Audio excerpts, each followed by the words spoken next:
নমস্কার বন্ধুরা, ডলি রন্ধনশালায় সবাইকে স্বাগত। আর আজকে তোমাদের সাথে শেয়ার করব নিরামিষ সম্পূর্ণ একটা ইউনিক রেসিপি। আমি এখানে এই রান্নার জন্য একটা বড় সাইজের আলু নিয়ে নিয়েছি। এবার আমি আলুটাকে একটা গ্রেটারের সাহায্যে গ্রেট করে নেব।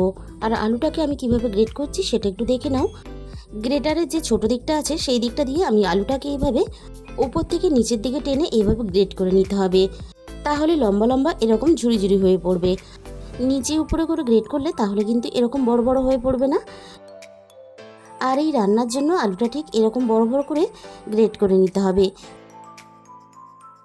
আর আলুটা গ্রেট করার সাথে সাথে এখানে আমি একটা বড় বাটির মধ্যে জল নিয়ে নিয়েছি। জলের মধ্যে সমস্ত আলুগুলো কিন্তু সাথে সাথেই দিয়ে দিতে হবে, না হলে আলুর যে একটা কষ সেটা কিন্তু আলুর মধ্যে ধরে নেবে। 3-4 বার জল পাল্টে আমি আলুগুলোকে খুব ভালোভাবে ধুয়ে নেব। আলুর মধ্যে যে স্টার্চটা থাকে সেটা কিন্তু খুব ভালোভাবে এইভাবে জল পাল্টে পরিষ্কার করে ধুয়ে নিতে হবে। এবার আমি আলুর মধ্যে দিয়ে দেব স্বাদ মতো লবণ। আর আমি আলুর মধ্যে দিয়ে দেব অল্প একটু ধনেপাতা কুচি। এবার আমি আলুটাকে হাত দিয়ে খুব ভালোভাবে লবণ দিয়ে মেখে নেব। লবণ দিয়ে মাখার জন্য আলু থেকে জল ছেড়ে দেবে আর আলুটার সাথে সাথে অনেকটা নরম হয়ে যাবে। প্রথমে এই কাজটা করে নিতে হবে, তাহলে বাকি কাজ সারতে সারতে আলুটা কিন্তু অনেকটাই নরম হয়ে যাবে। আর এই রান্নার জন্য আমি এখানে নিয়েছি আন্দাজ মতো কিছুটা মুগ ডাল আগে থেকে সিদ্ধ করে। আর মুগ ডালটা কিন্তু ঠিক এরকম দানা দানা রেখে সিদ্ধ করে নিতে হবে।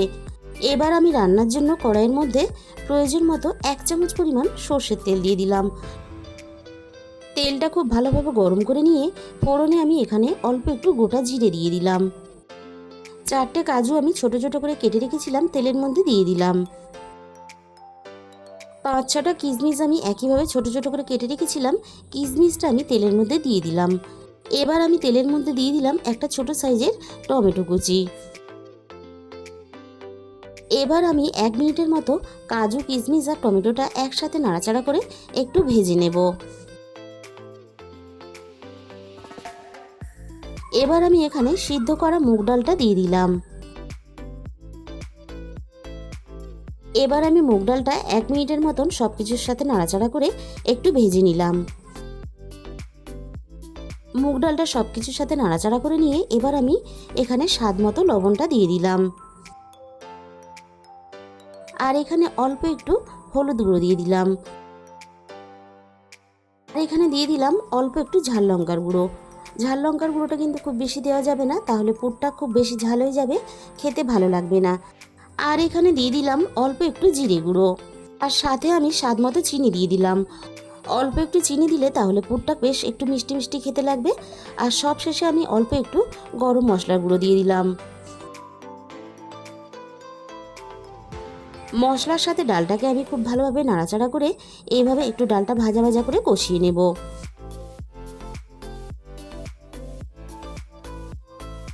আর এই সময় কিন্তু ডালের মধ্যে একটু জল ব্যবহার করা যাবে না, জল ছাড়াই কিন্তু ডালটাকে এইভাবে কষিয়ে নিতে হবে।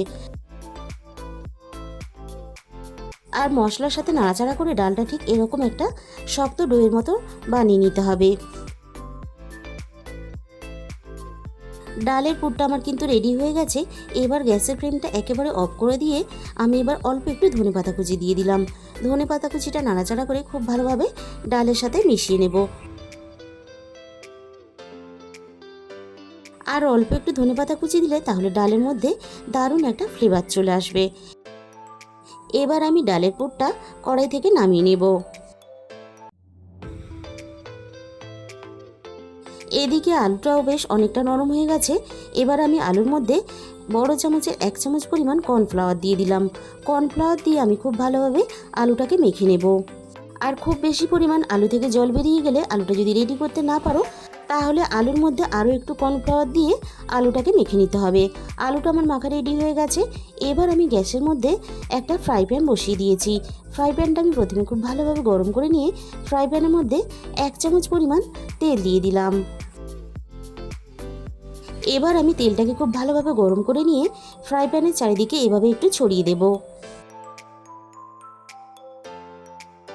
এবার আমি 1 চামচ করে আলু ঠিক ফ্রাই প্যানের মাঝখানে দিয়ে এভাবে একটু গোল করে বড় করে দেব।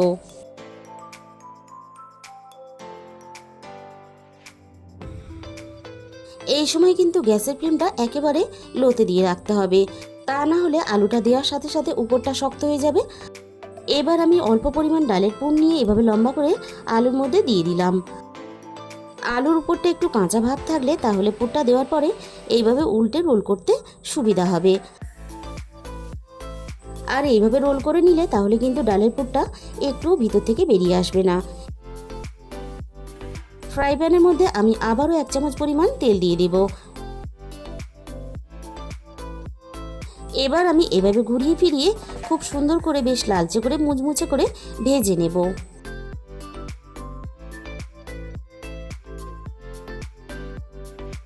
একটা আমার এখানে রেডি হয়ে গেছে, দেখো আমি তোমাদের দেখিয়ে দিচ্ছি দেখতে কতটা লোভনীয় হয়েছে। এবার আমি এটাকে নামিয়ে নেব।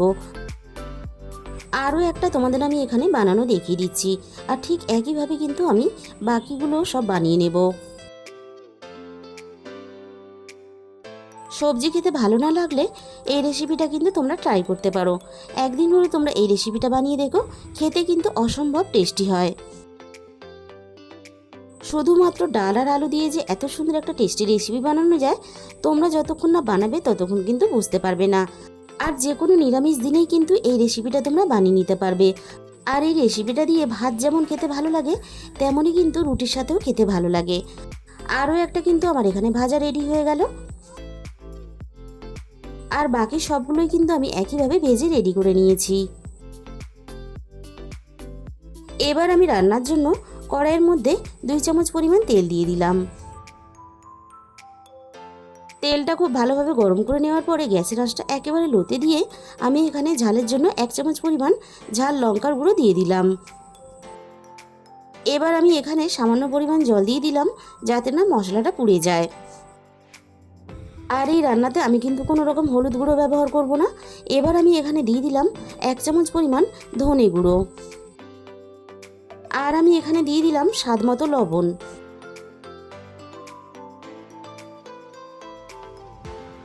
এবার আমি মশলাটা নাড়াচাড়া করে 2 থেকে 3 মিনিটের মতো একটু কষিয়ে নেব। মশলাটা আমি এখানে কষিয়ে নিয়েছি। আগে থেকে আমি 2 চামচ পরিমাণ টক দই ফেটিয়ে রেখেছিলাম। ফ্যাটানো টক দইটাকে আমি মশলার মধ্যে দিয়ে দিলাম।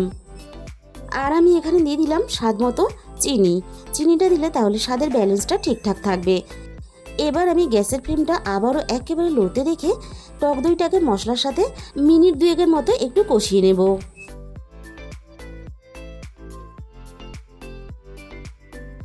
টক দইটা আমি মশলার সাথে খুব ভালোভাবে কষিয়ে নিয়েছি।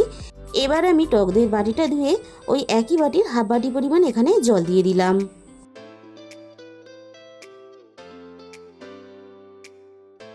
জলের সাথে নাড়াচাড়া করে সমস্ত মশলা টক দই খুব ভালোভাবে মিশিয়ে দেব।